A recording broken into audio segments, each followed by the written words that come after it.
ආයුබෝවන් ඔයාලට. ඔන්න අද මම ඔයාලට ගෙනාවේ චිකන් පෆ් හදන විදිය. මීට කලින් මම ඔයාලට කියලා දුන්නා මැක්පෆ් හදන විදිය, බිත්තර පෆ් හදන විදිය.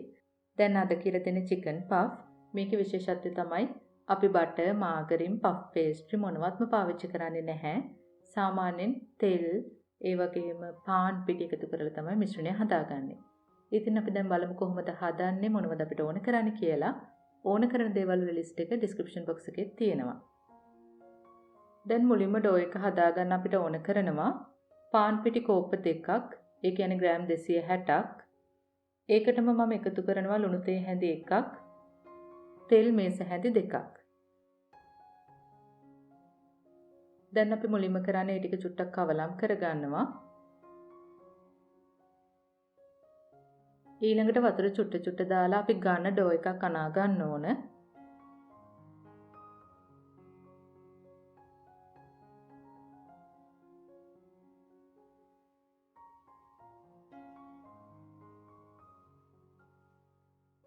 මෙන්න මේ වගේ ඔක්කොම ටික එකට එකතු වුණාට පස්සේ අපිට පුළුවන් විනාඩියක් දෙකක් විතර මේක හොඳට නීට් කරන්න.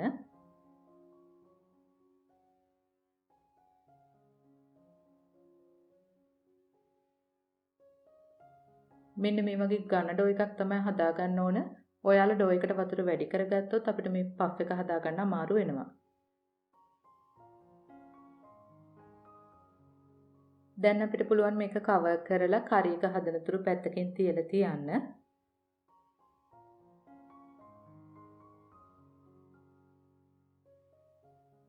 දැන් මුලින්ම කරි එක හදන්න මම මේ භාජනයට එකතු කරනවා තෙල් මේස හැන්දක් හෝ දෙකක්. මෙතන මම අරගෙන තියෙනවා චූටියටම කපපු චිකන් ග්‍රෑම් 250ක්.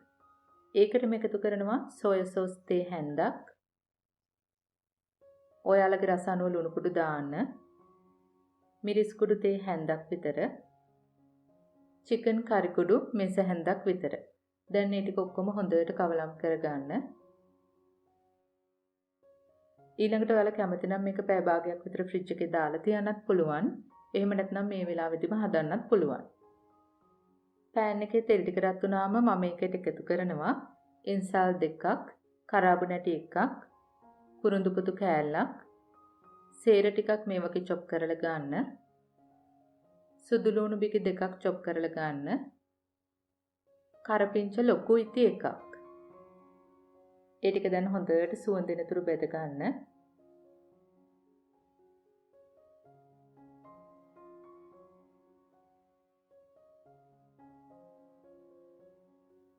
සුවඳිනකොට අපි ඒකට එකතු කරනවා රට ලුණු ගෙඩි භාගයක්. ඒකත් හොඳට චොප් කරලා ගන්න.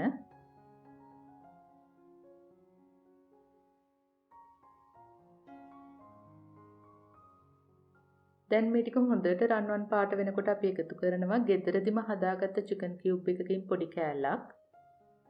ඒකටම දැන් මිරිස් කුඩු තේ හැන්දක් හෝ දෙකක් එකතු කරන්න.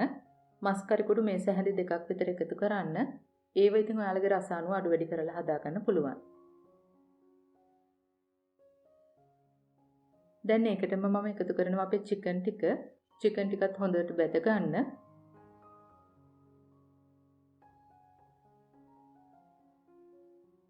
ඊළඟට අපිට පුළුවන් එකටම එකතු කරන්න ලොකු අල ගෙඩියක් හෝ දෙකක්. ඒක ඔයාලගේ කැමැත්ත අනුව අඩු වැඩි කරගන්න පුළුවන්. මේ වගේ පුංචියටම කොටු කපල එකතු කරන්න. එතකොට තැම්බෙන ලේසි. දැන් හොඳට කවලම් කරලා පියන වහලා මේක තැම්බෙන තියන්න. නිතරම පියන ඇරලා ඔයාලා මේක හොඳට කවලම් කරන්න. මේ වෙලාවේදී ඔයාලා ලුණු රස බලලා ලුණු මදි නම් ලුණු දාගන්න. මේකටම මම දැන් එකතු කරනවා සීනි තේ හැඳි කාලක් විතර. ඒකෙන් අමුතුම ප්‍රණීත රසක් එකතු වෙනවා. ඒක නිසා අනිවාර්යයෙන්ම සීනි චුට්ට එකතු කරන්න. ඊළඟට මේකේ තැම්බෙන්න මම වතුර චුට්ටක් එකතු කරනවා කෝප්ප භාගයක් විතර ඇත්ති. දැන් පියන වහලා වතුර ටික හිඳෙන්න තියන්න. ඊළඟට ඔයාලා බලන්න මේ අල ටික තැම්බිලාද කියලා. අල ටික තැම්බිලා නම් වතුර ටික හිඳිලා නම් දැන් හරි. දැන් අපිට පුළුවන් ගම්මිරිස් කුඩු තේ හැඳි කාලකුයි දෙහියුෂ බිඳු 3-4කුයි එකතු කර ගන්න. දැන් මේ ටිකත් එකතු කරලා හොඳට කවලම් කරලා ලිප් ඔෆ් කර ගන්න.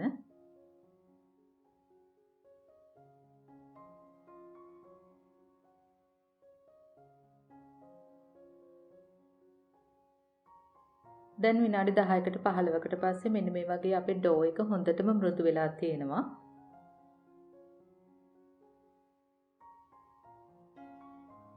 මම දැන් මේක කොටස් 3කට වෙන් කරනවා.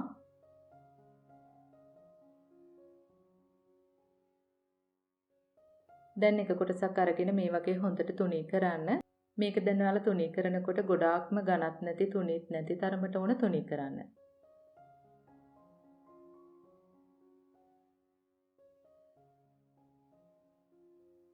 මම දැන් කාඩ්බෝඩ් එකකින් මේ වගේ පොඩි ත්‍රිකෝණයක් කපාගෙන තියෙනවා. ඉතින් ඔයාලා කැමති ප්‍රමාණයේ ත්‍රිකෝණයක් ගන්න පුළුවන්. දැන් මේකෙන් මේ වගේ හැඩයක් කපා ගන්න. ඩෝ එකට වතුර වැඩි කරගත්තොත් මේ හැඩය මේ විදිහටම තියෙන්නේ නැහැ, ඇකිලෙනවා. ඉතින් ඒක නිසා ඔයාලා පුළුවන් තරම් ගන්නට ඩෝ එක අනා ගන්න ඕන. දැන් අපිට පුළුවන් හැම ත්‍රිකෝණයකම වටේට මේ වගේ වතුර චුට්ටක් තවරන්න.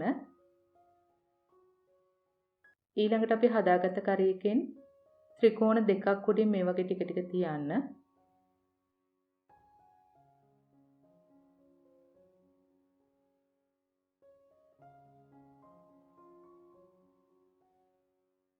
දැන් අනිත් ත්‍රිකෝණ වලින් හොඳට කවර් කරලා වටේ සීල් කරගන්න.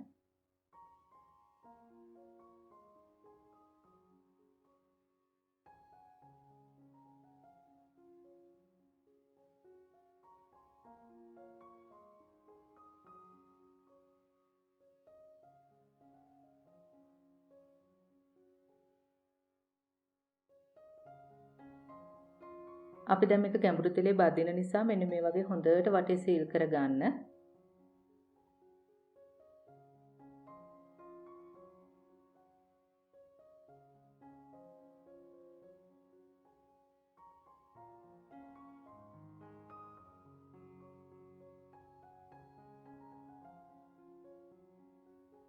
ඊළඟට අපිට පුළුවන් ගැරපුවක් අරගෙන මෙන්න මේ වගේ හැඩය ලස්සනට හදාගන්න.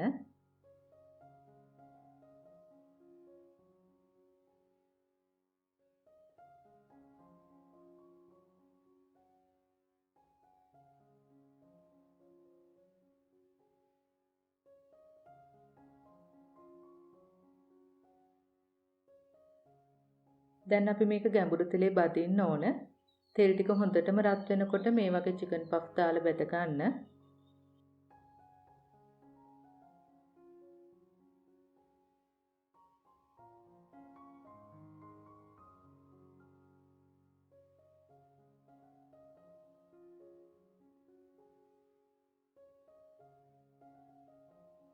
මේ විදිහට ලස්සනට රන්වන් පාට වුණාම අපිට පුළුවන් හොඳට තෙල් බේරලා එළියට ගන්න.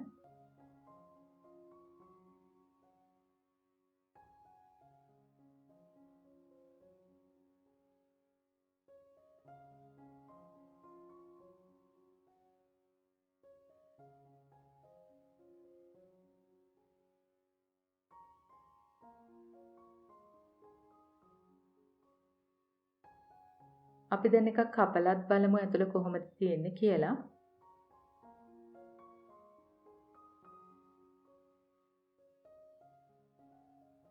මේ බලන්න හරිම ලස්සනට තියෙනවා, හරිම රසට තියෙනවා. ඔයාලට පේනවා ඇති මේ වටේ තියෙන පෆ් එක ලේයර්ස් වගේ තියෙනවා. ඉතින් ඔයාලට බටර්, මාගරින්, පෆ් පේස්ට්‍රි නැතිව චිකන් පෆ් ගෙදරදී ලේසියෙන්ම හදාගන්න පුළුවන්. ඉතින් හරිම ලාභයි. ඔයාලට මේක ස්වයං රැකියාවක් විදිහට උනත් කරන්න පුළුවන්. මේ වීඩියෝ එක ගැන ඔයාලට ගැටළු යෝජනාවක් තියෙනවා නම් ඒවත් පහලින් කමෙන්ට් එකක් දාන්න. අපි ආයෙත් මේ වගේම රසබර වීඩියෝ එකකින් හමු වෙමු. එතකන් ඔයාලට සුබ දවසක්. ස්තුතියි.